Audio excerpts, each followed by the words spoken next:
Hospitals Eluru సంయుక్త పశ్చిమ గోదావరి జిల్లాలోని అత్యుత్తమ క్యాన్సర్ వైద్యం మన ఆశ్రమ్ క్యాన్సర్ కేర్ లో సెంట్రల్ ఆంధ్రాలో తొలిసారిగా 6 డాఫ్ టెక్నాలజీ ద్వారా రేడియోథెరపీ ట్రీట్మెంట్స్ అందిస్తున్న మన Ashram cancer care breast cancer, గర్భాశయ ముఖద్వార క్యాన్సర్, జీర్ణాశయ క్యాన్సర్, బ్రెయిన్ క్యాన్సర్, నోటి క్యాన్సర్, గొంతు క్యాన్సర్, ఊపిరితిత్తుల క్యాన్సర్, బోన్ క్యాన్సర్, అండాశయ క్యాన్సర్, మూత్రకోశ క్యాన్సర్, ప్రొస్టేట్ క్యాన్సర్, చర్మ క్యాన్సర్, ఇలా క్యాన్సర్ వ్యాధి ఏదైనా చికిత్స ఆశ్రమ్ క్యాన్సర్ కేర్ లోనే బ్రాక్కిథెరపీ, కీమోథెరపీ, రేడియోథెరపీ, సర్జికల్ ఆంకాలజీ సేవలు 24 గంటలు అందుబాటులో. డాక్టర్ ఎన్టీఆర్ వైద్య సేవ, ఎంప్లాయీస్ హెల్త్ స్కీమ్, ప్రముఖ ఇన్సూరెన్స్ కంపెనీల గుర్తింపు పొందిన హాస్పిటల్ మన Ashram cancer care hospital. Ashram cancer care NH5 Malkapuram, Eluru, Andhra Pradesh. Phone numbers 08812 288 299 94910 44836.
హారతే హారతే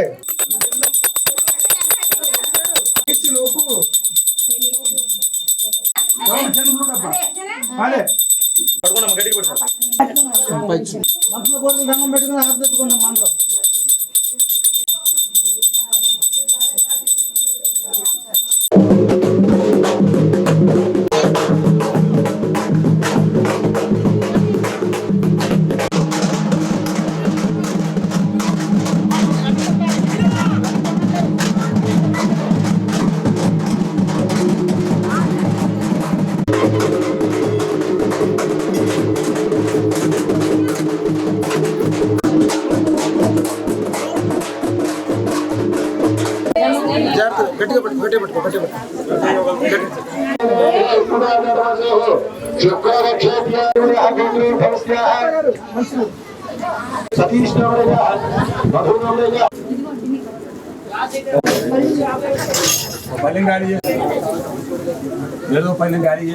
ఇక్కడ ఈ అన్నయ్య దగ్గర ఆవాహయామి ఆవాహనం సమర్పయామి నవరత్నగేట హేమ సింహాసనం సమర్పయామి తలొక పువ్వు పట్టుదాదు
అందరికీ నమస్కారం.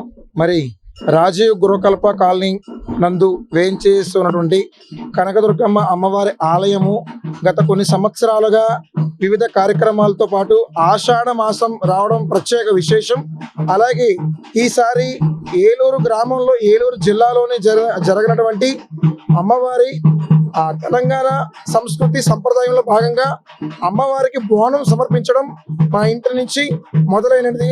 అంతేకాకుండా ప్రతి సంవత్సరము ఇలాగే అమ్మవారికి ఆషాఢ మాసంలో శాకాంబరి అలంకారము మరి అమ్మవారికి బోనము ప్రతి సంవత్సరము ఇలాగే సమర్పిస్తాము. అంతేకాకుండా ఈ యొక్క కాలనీ వాసులు ఈ యొక్క దేవాలయానికి ఎంతగానో కృషి చేస్తూ కమిటీ సభ్యులుగా ఉన్నటువంటి వ్యక్తులందరూ కూడాను ఎంతైతే చేయాలో అమ్మవారికి ఎక్కడ కూడాను ఇలాంటి అలంకారాలైనా సరే అమ్మవారికి పూజలే కానీ ఎలాంటి కృతువులైనా సరే ఎక్కడ ఆటంకం ఎదురవకుండా దగ్గరుండి ఆ కమిటీ వారు మరి ముందు నడిపిస్తున్నారు. అంతేకాకుండా ఈ యొక్క గ్రామంలోని ఈ యొక్క రాజీవ్ గురుకల్ప కాలనీ నందు మరి మా స్వగ్రామం నందు మరి అమ్మవారికి బోనం ఇవ్వడం ఈ కాలనీ వాసులందరికీ కూడాను చాలా ఆనందదాయకం. అంతేకాకుండా కొన్ని విషయాల వల్ల ప్రతి ఒక్కరికి కూడా మనస్పర్ధలు ఉన్న అమ్మవారు ఆ కనుచూపుల మేరకు ఆ ఆరోగ్యము, ఐశ్వర్యము, ధన ప్రాప్తి, ఉద్యోగ ప్రాప్తి, ప్రతి ఒక్కటి సంతాన ప్రాప్తి, కళ్యాణ ప్రాప్తి ఈ యొక్క బోనం సమర్పించడం వలన ప్రతి ఒక్కరికి కూడాను ఎంతో మేలు చేసేటువంటి సందర్భం ఉంది. పురాణాలుగానే ఉండి తాళపత్ర శాసనాలు అమ్మవారి యొక్క ఉద్వాసన చేస్తూ మరి ముందుకు వచ్చారు. అలాగే ఈ సంవత్సరం కూడాను మనం ఏలూరులో, అది కూడా రాజీవ్ గురుకల్ప కాలనీలో ఉన్నటువంటి కనకదుర్గమ్మ ఆలయంలో మరి ఈ యొక్క ఆషాఢ మాసం ఆదివారం రోజున అమ్మవారికి రావడం అనేది చాలా గొప్ప విశేషం. మరి నేను వివిధ కార్యక్రమాలు చేస్తూ ఉంటాను. అయ్యప్ప పడి పూజలు మరి ఆరాధన చేస్తూ కేరళ తంత్రవాదిగా మరి ప్రజలందరి ముందు అయ్యప్ప పడి పూజలు చేస్తూ అమ్మవారికి 12 సంవత్సరాలుగా అయ్యప్ప ఆరాధనలో ఉండి అమ్మవారి యొక్క గ్రామ దేవతను కొలుస్తూ మరి మీ ముందుకు అలాగే వివిధ కార్యక్రమాలు చేస్తూ మరి మీ ముందు ఉంటున్నాను. మరి మీ ధనుష్ నంబూద్రి గురుస్వామి. ఈ కాలనీలో కనకదుర్గమ్మ వారి ఆలయంలో మేము దేవీ నవరాత్రులు మరియు ఆషాఢ బోనాలు అన్నీ ఘనంగా చేసుకుంటాము. ఈరోజు సత్యనారాయణ గారు మా బావగారి ఇంటికాడ నుంచి బోనాలు తీసుకెళ్ళడం జరిగింది. మరి ఈరోజు ఆషాఢ మాసంలో భాగంగా ఆదివారం అమ్మవారికి శాకాంబరి అలంకారంతో పాటు ఈ యొక్క ప్రత్యేక బోనం ఎలాంటి దాని యొక్క ప్రతీది ఎలాగంటే తెలంగాణ సంస్కృతిలో అమ్మవారికి ఎల్లమ్మ, పోచమ్మ, గండి పోచమ్మ, పోలేరమ్మ అలాగా వివిధ రకాల దేవతలు ఉన్నటువంటి గ్రామ దేవతలకి తెలంగాణ సంస్కృతిలో బోనం సమర్పించడం అనాదిగా వచ్చే ఆచారం. కొన్ని సంవత్సరాలు చేస్తున్నారు. అదే ఆచారం ఏలూరులో ఈసారి అది కూడా ఈ మొదటిసారిగా జరగడం అనేది ఈ యొక్క కాలనీవాసులు చేసుకున్నటువంటి పూర్వజన్మ సుకృతం అని చెప్పాలి. ఈ యొక్క బోన ప్రత్యేకత ఏంటంటే అమ్మవారి యొక్క శిరస్సుపై నగర వీధుల్లో, పుర వీధుల్లో అమ్మవారు సంచరిస్తారు. సంచరించిన ప్రతి గుమ్మము అంతా కూడాను చక్కగా పాడి పంటలు, గొడ్డుగోవ అంతా కూడా చల్లగా ఉంటాయి. ఎలాంటి అనారోగ్య సమస్యలైనా సరే, ఆరోగ్య సమస్యలైనా ఆ బోనం ఎత్తుకున్నటువంటి వారే కానివ్వండి, ఆ పుర వీధుల్లో సంచరించినటువంటి అమ్మవారే కానివ్వండి, ఆ చల్లని తల్లి ప్రతి ఇంట చూసుకుంటూ వెళ్ళి ఆ 24 గంటల్లో నిదర్శనం చూపిస్తుంది. ఆ చాలామందికి అద్భుతమైన మెరాకిల్ అని చెప్పాలి. ఆ బోనం అనేది ఈసారి నుంచి తెలంగాణ సంస్కృతి ప్రతి సంవత్సరం కూడా ఇలాగే జరుగుతుందని మరి తెలియజేసుకుంటున్నాం.